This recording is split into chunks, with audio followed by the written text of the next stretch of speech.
50 euros bakayanga suki oyo. Donc mois de juin, juillet, août. Dans un basonga noir na juin, basonga ya jaune na juillet, basonga ya rouge na août. Donc il faut na défaire ango na kanga lisusu na bino 50 euros ya tout oyo. Na préféré ko somba perruque. Na olata ba perruque qui coûte 30 euros, na poste partout ici que vous allez. Donc so otinda 40 euros, perruque combien yo. Un instant comme ça bomona transformation ya la championne m'a dit qui n'a donné quand on fait la kema fumé. Voilà, la salon na zola taper. Pour le quoi basonga ezali, il faut nini makasi. Voilà, on a la savine. Ben voilà, au moins c'est plus que du pétrin. Voilà. Oyo, comme vous et toko, et là, 13 x 4. Là, il y a pointi coin. Bon, donc, ici, quand vous avez 40 euros, et quoi, il y a la poste. Et comme le pan, donc, la péri coûte 30 euros, plus 10 euros, il y a poste. Pour la pièce, il y a 40. Voilà, si manango yango. Donc, il y a normal, et ça, la valeur, il y a 26 pouces. On a battu la péri. Donc, voilà, vous commandez, les péri vont à 30 euros. 10 euros et la livraison partout ici au Fandak. Au Fandak en Suède, ça va coûter moins de 10 euros. Donc, il y a 40 euros aux huit perruques. Oh, yo, ça, il y a bamboula, na bamboula. Na la question de cheveux à 50 euros. Ou il fait un mois, il faut na fongolango. Donc, nous allons apprendre à être des économistes. Tout yo. Souki, exact. Tout bon, ma la perruque. Oh, il est toko, il bosso, na si marasta, na tokanga, donc tu as des photos. Suivez. 30 euros la perruque, plus 10 euros livraison partout dans le monde ici aux allez. Modèle Oyango. Les bosso, maboko, na sima, ils rasta. Donc voilà. Retour à l'authenticité. Femme noire, femme africaine. Waouh, c'est du pétrin. Pour ceux qui marron, ou ils ont marron, couleur marron. Donc si vous allez bien, bon, ils ont mon que couleur ils ont marron. Voilà, waouh, comme je suis belle. C'est à 30 euros, plus 10 euros la livraison, et ça 40 euros. Avec 40 euros, Perico et Comélion Nandako. Passez vos commandes. Oh, il y a marron, je suis soupé, mais il y a couleur 30 euros. Plus 10 euros la livraison partout dans le monde ici, les Perico et Comélion. Passez vos commandes. Femme noire, femme africaine, vite fait. Attends, mon pépé, donc vous autres, donc c'est effet naturel. Effet naturel. Passez vos commandes. L'histoire des journalistes qui na TV, bakoluna batinda papa lala bana na ya basi, liboso ya mama na bango.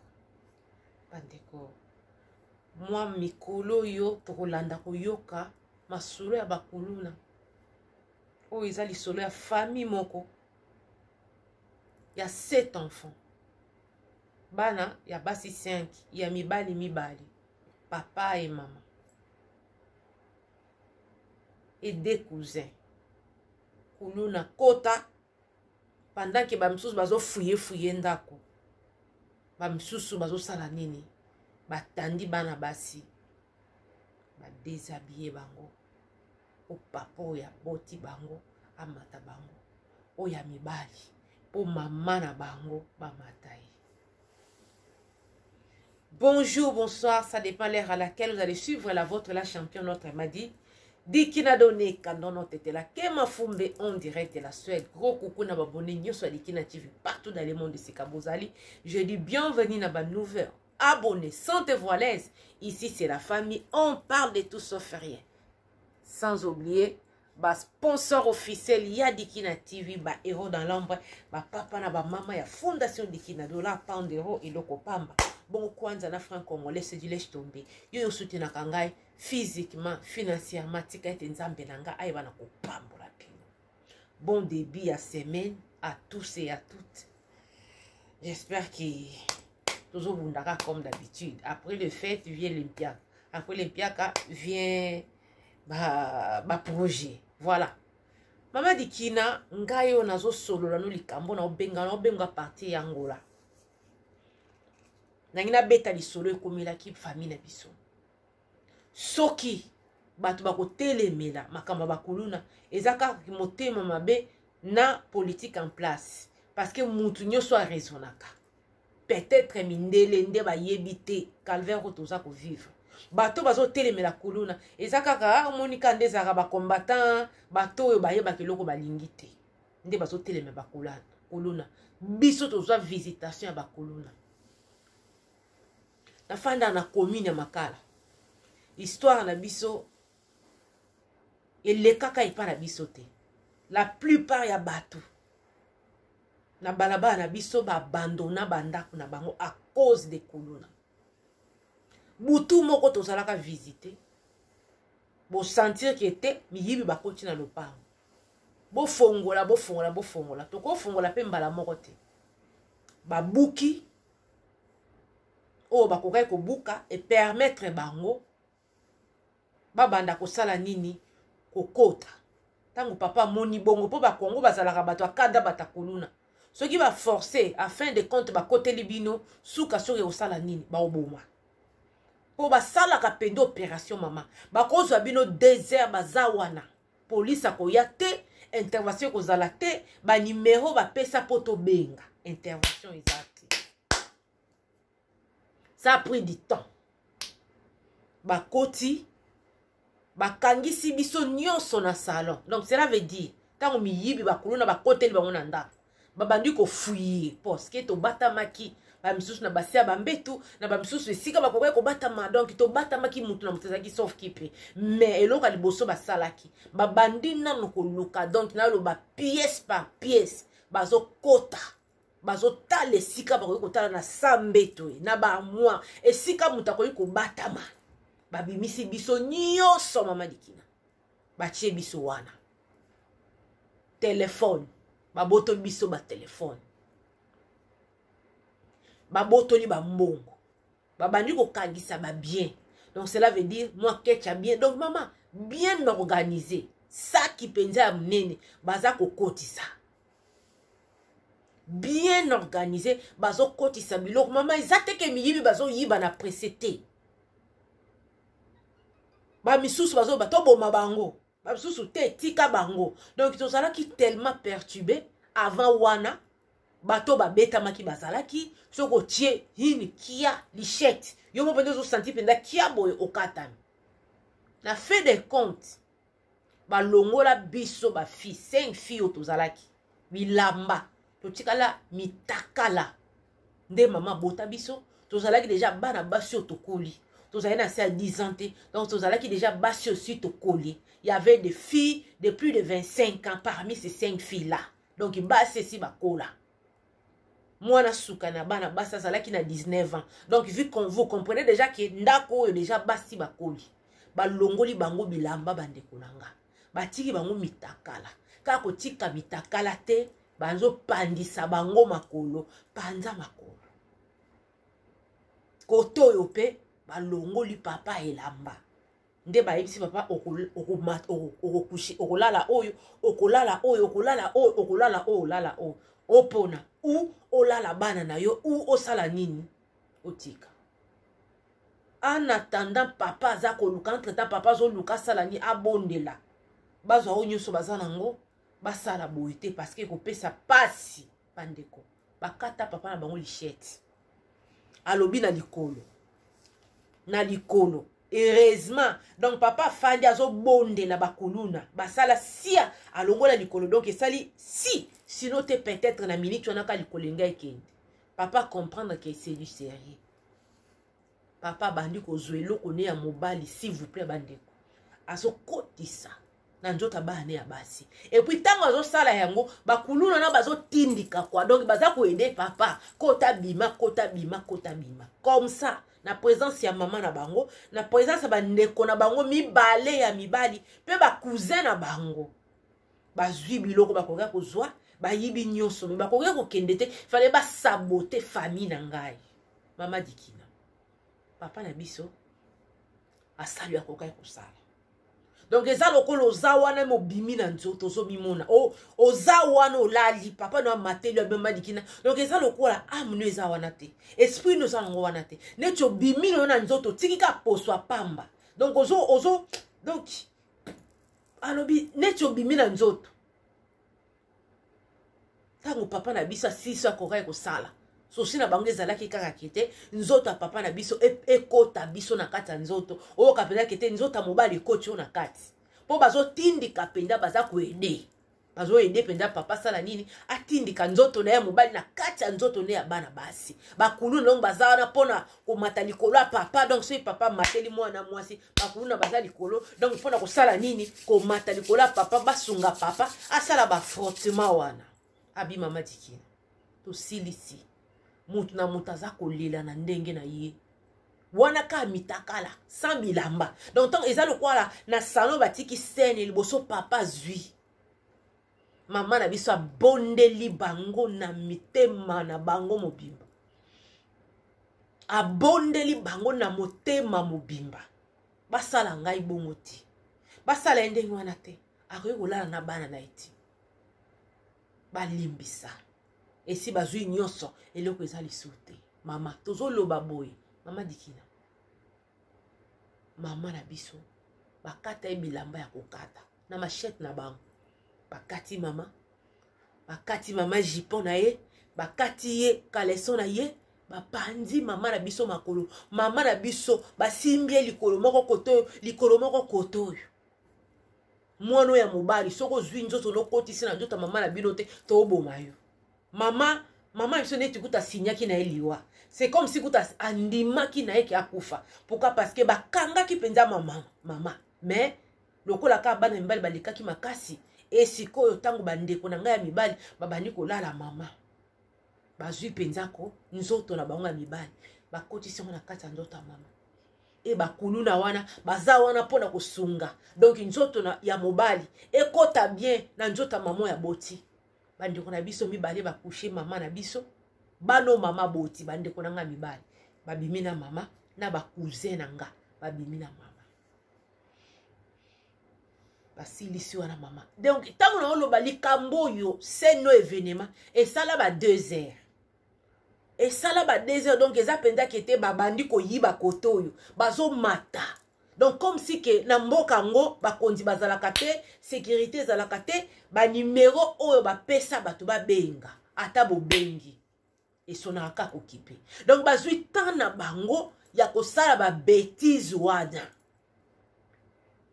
Imaginez-vous, biso bana basi, olata bango ba violer, olata bango ba abuser na biso, ba bebisa biso, mais ba sali ke papo ya boti biso la bana na ye.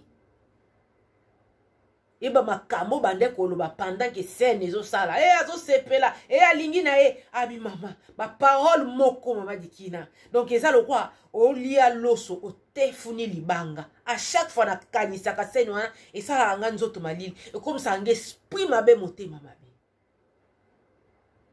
Ba silisi ko humilier bango, koloba onoso balobaki, ba zui ba téléphone, ba zui makambo nyonso to ba kei. Na moma mukie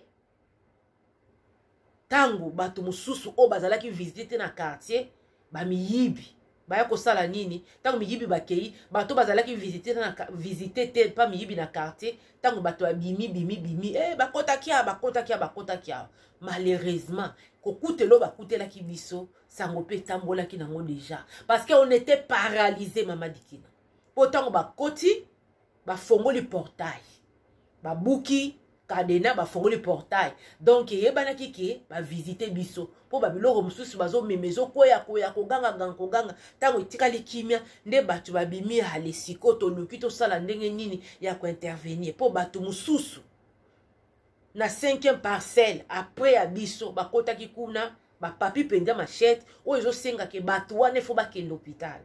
Papa na biso heureusement pota na ezalaki penza munene ya munene te mama dikina ba oto yiba bino ba violer bino il faut se retrouver na kati hôpital mama lokola pe sango na quartier e panzana kiki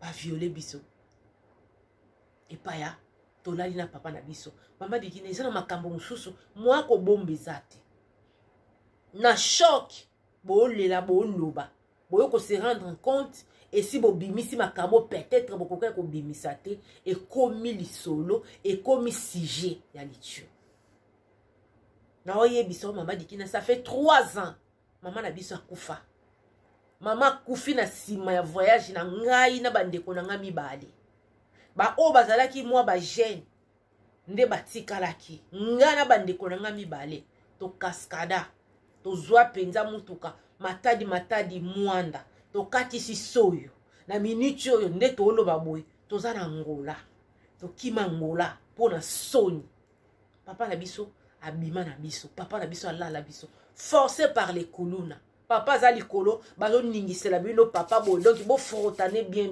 bazo yo kelengi bazo kosa des paroles moko oza na likanisité lelo nga na obenga na ngola na Luanda. Mais naza na bar moko entel na palanka na teka nzoto nanga kanga te ngana bandeko nanga basi to teka nzoto to koma ko se prostituer par rapport ya makambo ekomi la biso madikina nakoma komela masanga nazala na courage osolo na papa na ngata ba papa boni na depuis tokima tosolola kaka na bandeko ya basi o batika na ya mibali soki moi quelque chose akotinda utindi mama ya kokufa na sima na biso choki mama tension estomac ezaka komata kokita komata kokita komata mama ya kosala AVC 2 semaines après avoir kozonga ndako autaki na hôpital tanga zongi ndako abi esika oyo eloko mama lobaki ka wana donc lopangu oyo esika oyo mama kwe lisusu kokende bakendaki na ye lisusu azonga te mama na bisa kufa par rapport ya makambo wana bano ya boti balala ye liboso ya mobali na ye ba cousin na biso o bazali bana ya papa kulutu na biso balale la biso mama famille ekota malili mutu na mutu donc bolinga kozata koyeba te oyo aza wapi non silence absolu ngana papa na biso tosolaka te c'est pas parce que yenda alingaki mais na monaka te soni wana etindanga na batama na longwa Congo lelo bato balingi babanda kosala justice allez mokili ezotelema mpona kolobaki te droit de l'homme mama eza pasi bato wana baza bato te baza wana baye kodétruire baye mpo bascandaliser peuple congolais batika bino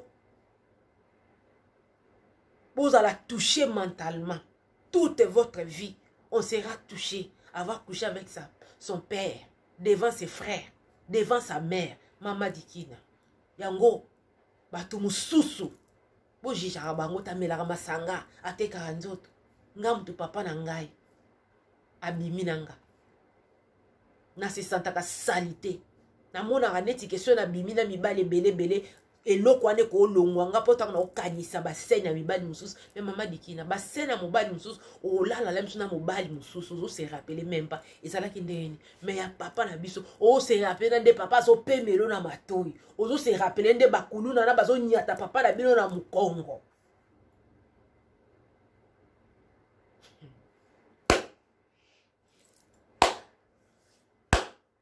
boboma bango mpona nga bakufa oui parce que ekomaka na niveau moko boye oyo eza guerre bazosala guerre mentale bazodétruire bavie ya bato bana basi oboti bana 5 du coup bato misato base retrouver koteka nzoto imaginez-vous kobima na papa aboti quelle humiliation devant toute ta famille papa batandi bino boye baekarte bino makolo boye lokwa makayabo ya kisalaki ndeki okanisa makayabo ya ambassade nde papa aza koya moko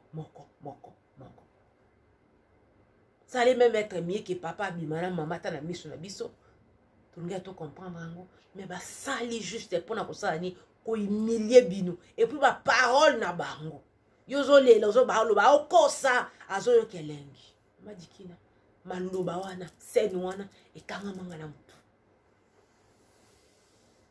oboma bango et j'informe Brazzaville Angola bakuluna bakoti Brazza bakoti Angola yo mutu ozalaka mwasi bilingalinga mobali ozolinga vérifie malamu okoya kobatela kuluna okoya kolinga mobali abomaka bato po bazokima kuna na quartier bakomi kolivre bakuluna na quartier bazolivre bazalaka na kuluna ya livre donc cela veut dire mokili eza mabe ta la famille mama kufi bana base retira bamona esusu ata ndenge nini ya kosala nini ya kosola na papa na bango te likolo ya bakuluna bayibi bino batelefone bayibi télévision bamemi mwa bapareil tina bapareil oyo bashofaka mai wana bakenango babiloko malonga donc baye mpenza kosala opération na bambongo bazwi mais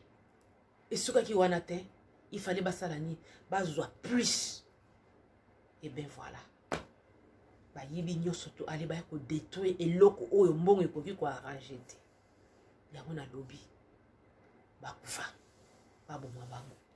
C'était la vôtre, la championne, notre madi, Dikina Doné, Kandono Tetela, Kema Fumbe en direct de la Suède. Likez, abonnez-vous. Vraiment, to zangate. Ce qui va pessi, non, ya oye bisabi. Bye bye.